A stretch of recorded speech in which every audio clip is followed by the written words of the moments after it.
Bozkurt Destanı, yeniden doğuşun çağrısı. İşitin, gök kubbenin altında, yağız yerin üstünde henüz hiçbir söz söylenmemişken dahi var olanların hikayesidir bu. Zamanın tozlu perdeleri aralanıyor, atlarımızın nalları taşları dövüyor, rüzgarın nefesi kurt ulumalarına karışıyor. Bir soyun, yok oluşun eşiğinden dönüp, bir kurdun sütüyle nasıl can bulduğunu, küllerinden nasıl koca bir imparatorluk yeşerttiğini görmeye hazır mısınız? Gök Tanrı'nın inayetiyle, Ergenekon'un sarp yokuşlarından süzülüp gelen, demiri eriten o kutlu ateşin harladığı destana, Türk'ün var oluş sırrına hoş geldiniz. Şimdi susun ve Bozkır'ın sesine kulak verin. Zira ataların ruhu burada bizimle.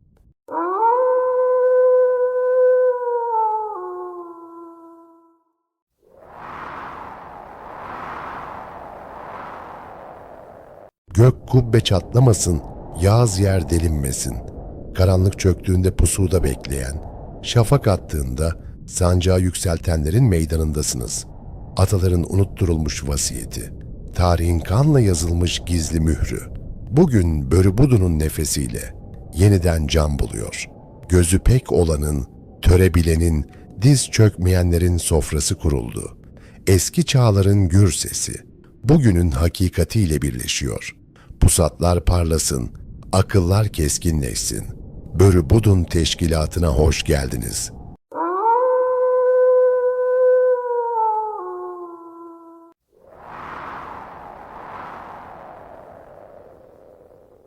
Gök ağladı, yer sarsıldı.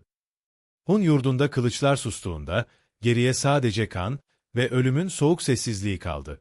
O heybetli otağlar küle dönmüş, yiğitler toprağa düşmüş, rüzgar sadece kederi taşır olmuştu. Zalimin kılıcı herkesi kesti, herkesi sildi. Ama bir can vardı ki, o can, bütün bir milletin geleceğiydi. Katliamdan geriye kalan tek bir Hun çocuğu, düşmanın merhametsiz pençesinde kollarını ve bacaklarını bırakmış, bir bataklığın insafına terk edilmişti. Düşman güldü, Hun soyu bitti dedi. Ancak Gök Tanrı'nın planı, celladın aklından daha uzundu. Bataklığın balçığına gömülen o küçük beden, aslında koca bir çınarın tek tohumuydu. Ölümün soğuk nefesi, çocuğun ensesindeyken, Bozkır'ın derinliklerinden gelen o ilk uluma, tarihin akışını sonsuza dek değiştirecekti.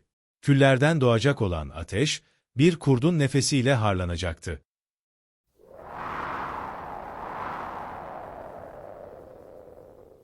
Gece, düşmanın sinsi baskınıyla yırtıldı. Hun obaları, birer meşale gibi yanarken, gökyüzü, kurbanların kanıyla kızıllaştı. Beyler öldü, alpler düştü. Törenin direği sallandı. Ve bir medeniyet, bir gecede karanlığa gömüldü. Yanan çadırların çıtırtısı, masumların feryadına karışırken, düşman hakanı kahkahalar atıyordu. Hun soyunu, yeryüzünden kazıdığını sanıyordu. Düşmanın kılıcı, sadece bedenleri değil, geleceği de kesip atmak için inmişti. Duman kokusu, Altayların zirvesine kadar ulaştı. Doğa bile, bu kırıma şahitlik ederken, sessizliğe büründü. Bozkır'ın kalbi durmak üzereydi. Gökteki yıldızlar bile, bu kara geceye bakmamak için, bulutların arkasına saklandı.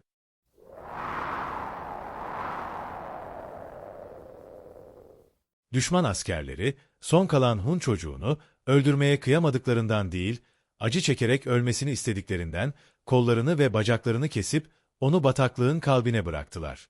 Bu, insanlık tarihinin gördüğü, en kara zulüm, en soğuk intikamıydı. Çocuk, balçığın içinde can çekişirken, etrafındaki sazlıklar, onun sessiz hıçkırıklarını sakladı. Ne bir ses, ne de bir nefes vardı. Hayat ışığı sönmek üzereydi. Ama, o canın içinde saklı olan kut, hala bir mucize bekliyordu. Bataklığın pis kokusu genizleri yakarken, çocuğun gözleri, gökyüzündeki son yıldıza dikildi. Hun soyunun son temsilcisi, yalnızlığın ve acının en dibinde, kaderinin kimin elinde olduğunu bilmeden bekliyordu.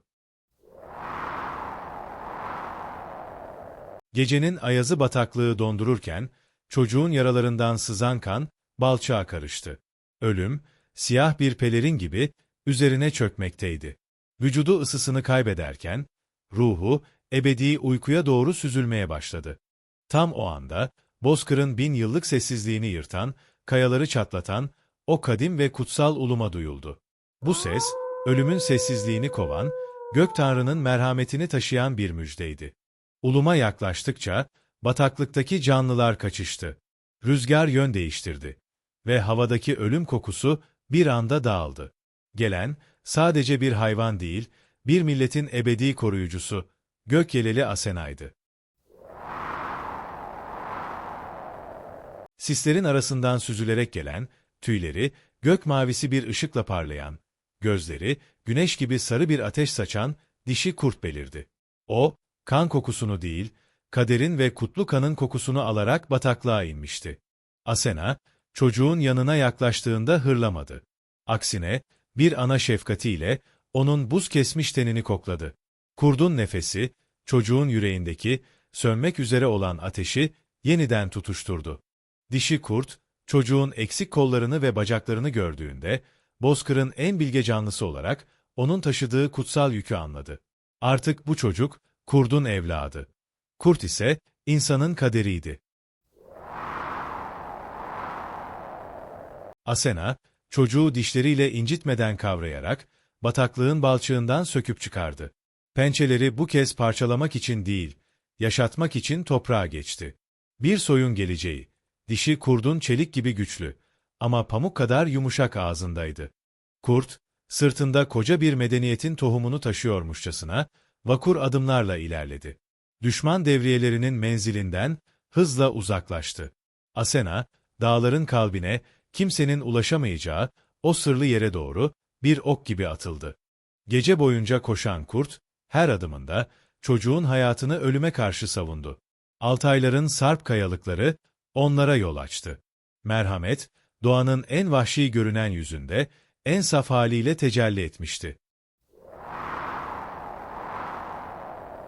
Dağların en sarp noktasında, bulutların üzerinde, girişi dev kayalarla gizlenmiş, efsanevi bir vadiye ulaştılar. Burası, dış dünyanın kötülüğünden arınmış, gök tanrının, bu soy için özel olarak ayırdığı, cennetten bir köşeydi.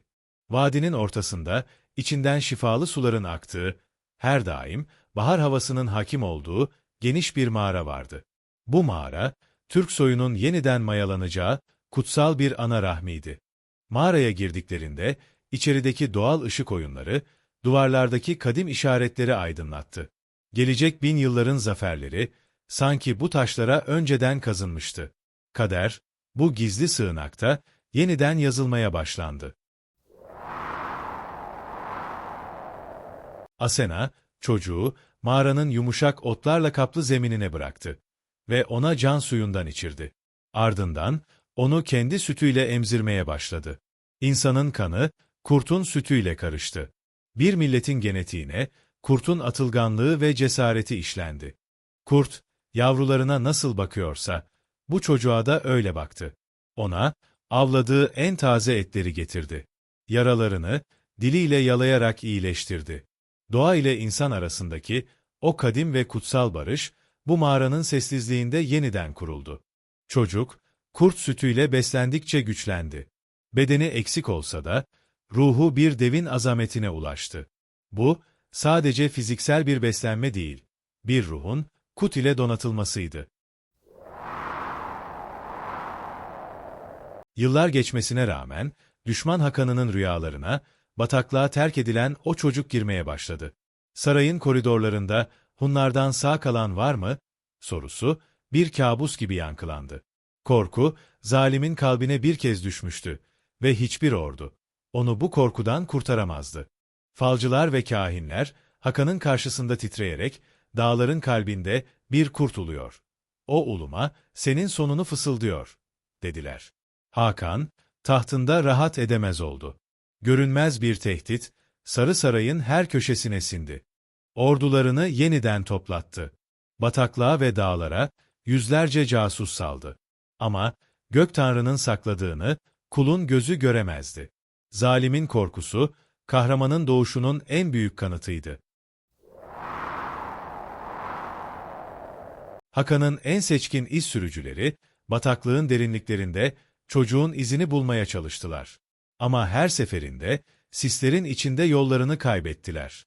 Dağların ruhu, bu davet edilmemiş misafirlere karşı bir duvar ördü. Gece olduğunda, kamplarının etrafında sarı gözler belirdi.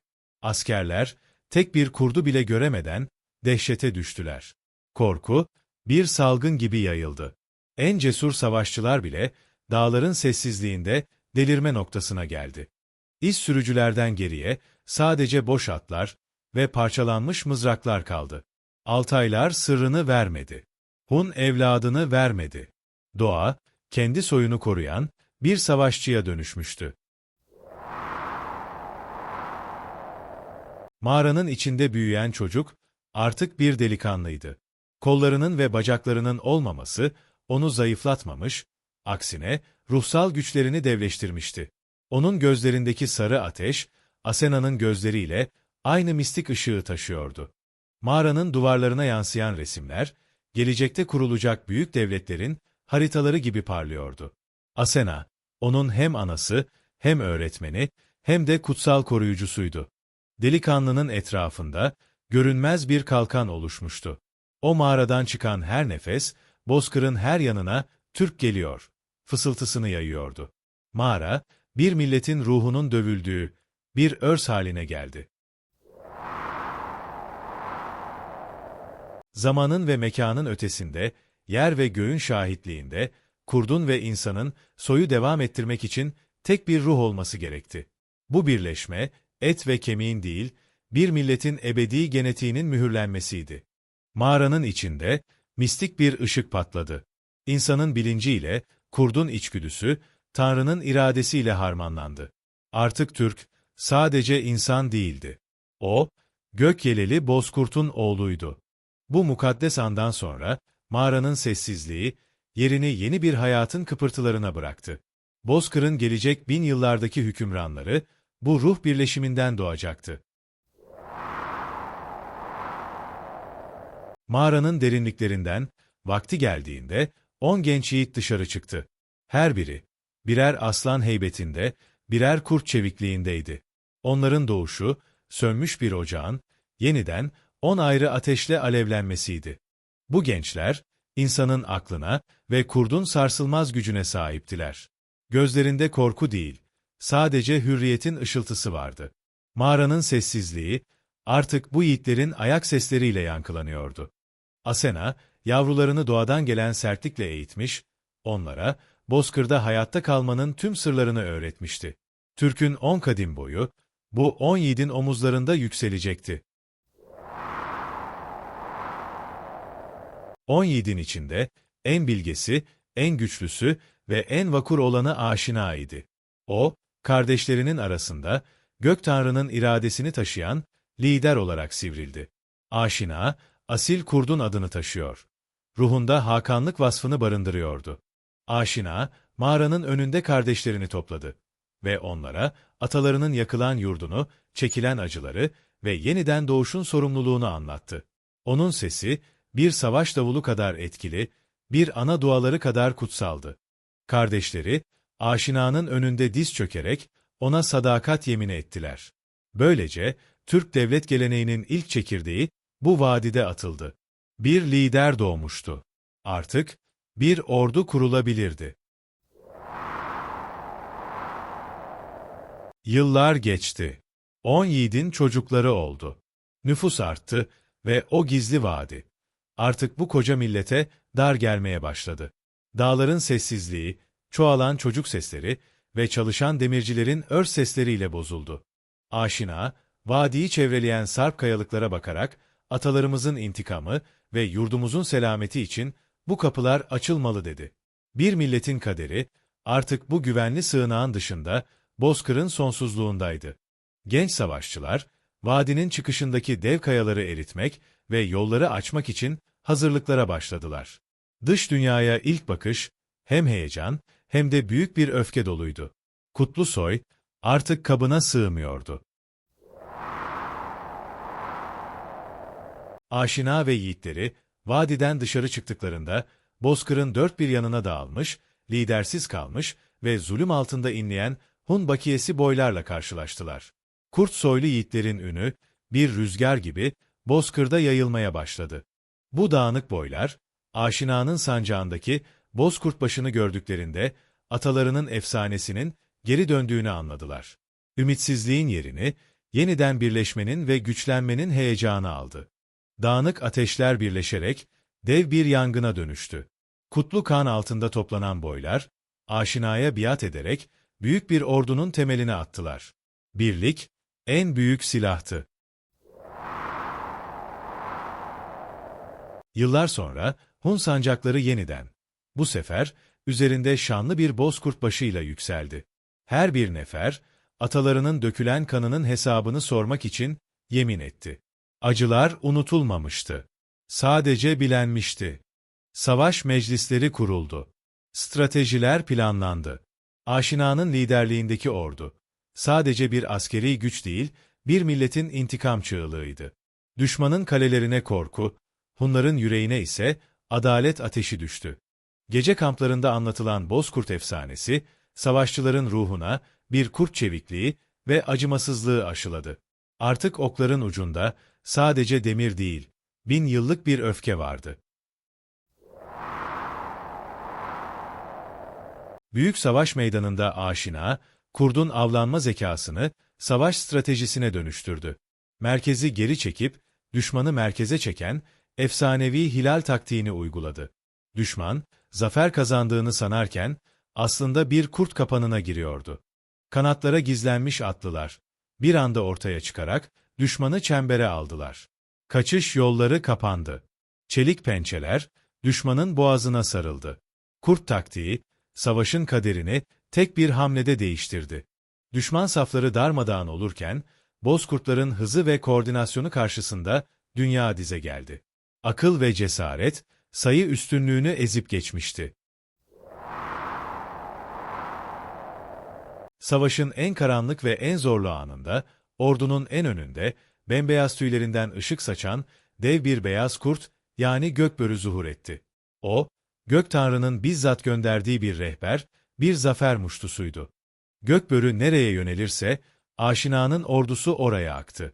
Beyaz kurdun uluması, savaşçıların yorgunluğunu silip, onlara ilahi bir güç verdi. Düşman bu kurdu gördüğünde, karşılarında sadece insanların değil, göklerin olduğunu anladı. Beyaz kurt, düşman Hakan'ın otağına kadar yolu açtı. Ve son darbenin vurulacağı noktayı gösterdikten sonra, sislerin içinde kayboldu. Zafer, artık kaçınılmazdı. Düşman Hakan'ı mağlup edildi. Hun yurdu geri alındı. Ve Ötüken ormanlarında yeni bir güneş doğdu. Aşina, ilk Bozkurtlu sancağı, Ötüken'in kalbine dikti. Ve Göktürk Devleti'nin kuruluşunu ilan etti. Tüm Türk boyları, bu bayrağının altında birleşti.